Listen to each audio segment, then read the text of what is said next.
and thank you all for coming for the press briefing. I would like to begin by introducing the panel. This statement is coming from the civil society heads of coalitions. And represented here is the NGO Forum, represented by the chairperson, Ms. Justina Mukoko. The CTU, represented by Mr. Jafet Moyo. ZESNI are on their way, but they are part of the coalition. And Crisis Coalition, represented by the chairperson, Mr. Rashid Maria, and Rosalind Hansi as the legal advisor to the coalition. I will now hand over to the chairperson, Ms. Justina Mukoko, to deliver the statement. Thank you, Tsakamai. Good morning, everyone.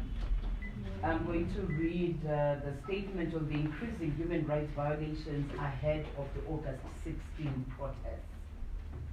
We, the civil society organizations in Zimbabwe, note with deep condemnation the increasing violation of human rights and threats of violence coming mainly from the state and its agents ahead of the planned August 16, 2019 protests. To date, 6 people have since been tortured by suspected state agents in relation to the planned protests being led by the opposition movement for democratic change.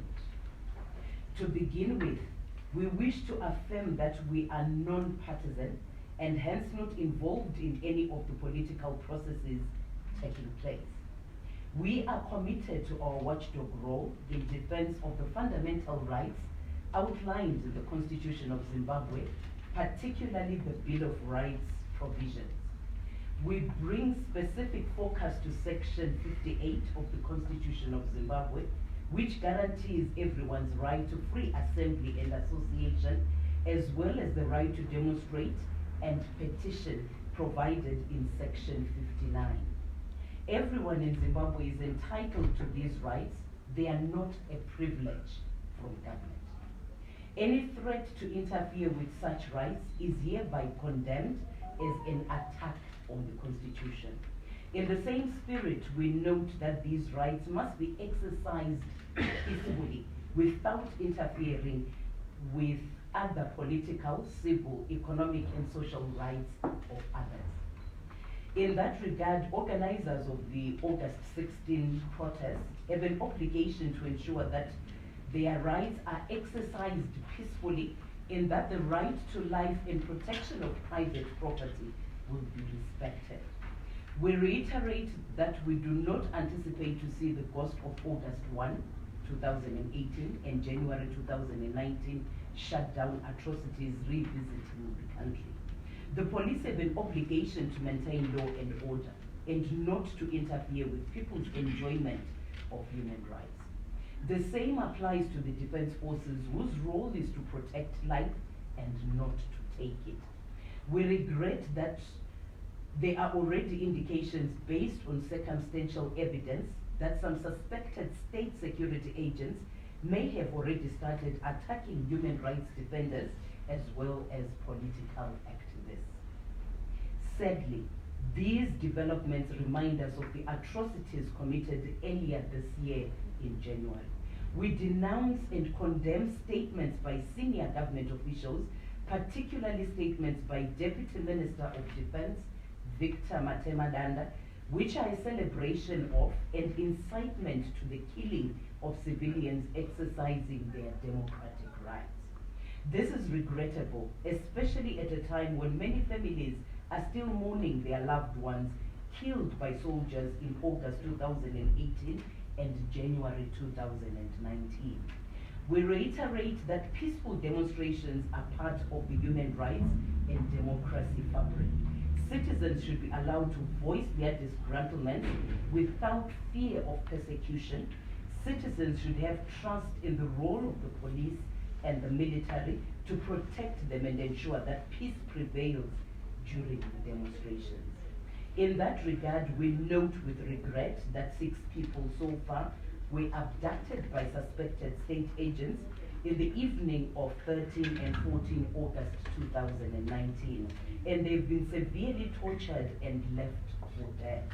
One of the victims had a harmful caustic liquid poured on his body. During the torture, the men accused the victims of being involved in organizing the August 16 demonstrations. Section 53 of the Constitution of Zimbabwe clearly states that no person may be subjected to physical or psychological torture.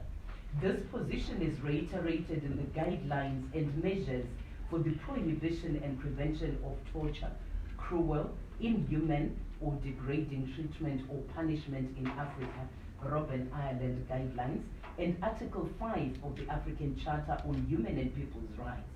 Article 5 protects every person's right to the respect of their inherent dignity and prohibits all forms of torture, cruel, inhuman, or degrading treatment and or punishment.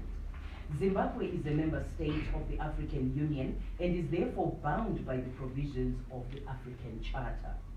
Section 52 of the Constitution also guarantees the right to personal security from violence emanating from public and private sources. These actions by suspected state agents are barbaric and must be condemned. We call upon SADC, the African Union, the United Nations, and the international community to condemn the unwarranted crackdown on civilians by the state. The government of Zimbabwe has an obligation to respect human rights. The developments so far point to a real risk that the people of Zimbabwe's fundamental freedoms are once again in danger, and this must be stopped before it gets out of control. I thank you.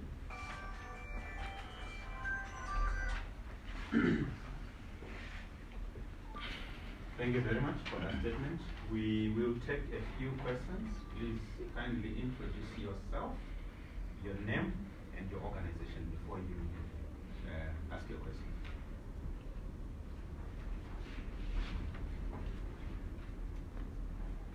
It appears the statement was convincing. It appears there are no questions.